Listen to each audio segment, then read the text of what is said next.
Hello అండి అందరికీ. ఫైనల్గా మాకైతే హైదరాబాద్లో ఆనపకాయలు దొరికాయండి. మేమైతే చాలా హ్యాపీగా ఫీల్ అయ్యాం. ఎందుకంటే ఇవి హైదరాబాద్లో దొరకవు, ఓన్లీ సిటీ లోపలికి వెళ్ళినప్పుడు మాకైతే దొరికాయి. అండ్ మా సైడ్ అయితే ఇవి చాలా ఫేమస్ అండి. ఎంత ఫేమస్ అంటే వీక్లో 3-4 టైమ్స్ ఇవే కూర వండుతారు. అండ్ ఆల్సో మా ఆయనకు కూడా చాలా బాగా నచ్చుతాయి. అండ్ ఇవేంటంటే నార్మల్గా చాలామంది చిక్కుడుగాయ అనుకుంటారు. సో చాలామందికి తెలియదు, బట్ ఇవి చిక్కుడుగాయ కాదండి, ఆనపకాయలు. నార్మల్గా ఇవి వచ్చేసి కందికాయ సీజన్ ఎలాగో ఇవి కూడా అలానే.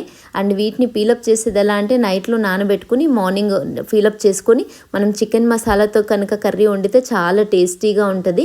ఈవెన్ మనకి same as it is chicken ఎలా టేస్ట్ ఉంటుందో అలా ఉంటుందండి. చాలా బాగుంటాయి.